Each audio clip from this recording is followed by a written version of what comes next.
នៅជនបទក្នុងភូមិមួយមានក្មេងប្រុសម្នាក់ឈ្មោះម៉ាណិតគេជាក្មេងដែលស្រឡាញ់សត្វជាពិសេសកូនឆ្កែទាំងពីររបស់គេតែងតែរត់លេងនិងប្រឡែងគ្នាជារៀងរាល់ថ្ងៃចំណែកកុមារីរ៉ាមីដែលនៅផ្ទះជិតគ្នាជាក្មេងឧស្សាហ៍នាងតែងតែជួយការងារលោកយាយឲ្យចំណីសត្វនិងស្រោចដំណាំ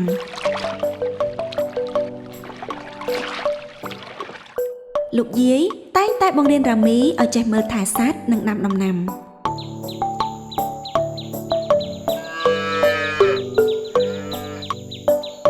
នាងចូលចិត្តញ៉ាំអាហារជាមួយលោកយាយណាស់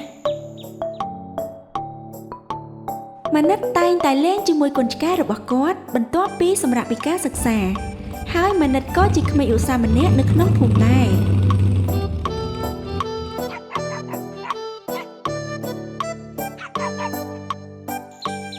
រ៉ាមីចូលចិត្តស្ដាប់រឿងនិទានរបស់លោកយាយគាត់ពេលល្ងាចពួកគាត់ទាំងពីរចូលចិត្តអង្គុយមើលថ្ងៃលិចនៅខាងក្រោយផ្ទះពេលព្រឹកនាងតែងតែងើបពីព្រលឹមដើម្បីស្រូបយកពន្លឺព្រះអាទិត្យនាពេលព្រឹក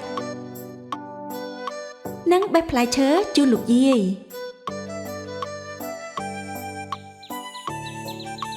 ម៉ាណិតមិនត្រឹមតែស្រឡាញ់កូនឆ្កែទេគេស្រឡាញ់សត្វទាំងអស់នៅក្នុងកសិដ្ឋានរបស់លោកតាគាត់ចូលចិត្តឲ្យចំណីសត្វរាល់ថ្ងៃមាន់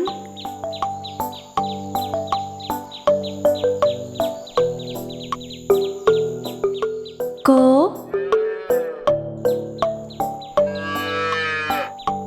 និងពពែ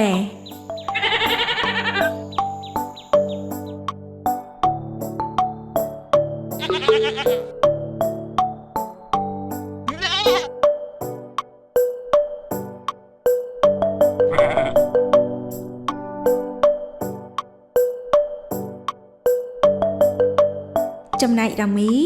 គេចូលចិត្តទៅលេងក្នុងព្រៃនិងបោះតង់ជាមួយឪពុកម្ដាយនាងនិងអាំងសាច់ស្ដាប់ឪពុកនិយាយរឿងហើយ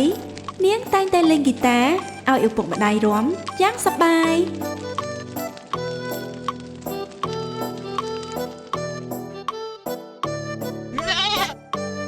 ម៉ាណិតចូលចិត្តមើលលោកតាគាត់យករោមជាមហើយចូលចិត្តឲ្យលោកតាលេងហ្គីតាឲ្យគាត់ស្ដាប់ពេលល្ងាចពួកគាត់ទាំងពីរនាក់ក៏ចូលចិត្តមើលថ្ងៃលិចដោយរ៉ាមីនិងយាយនាងដែរ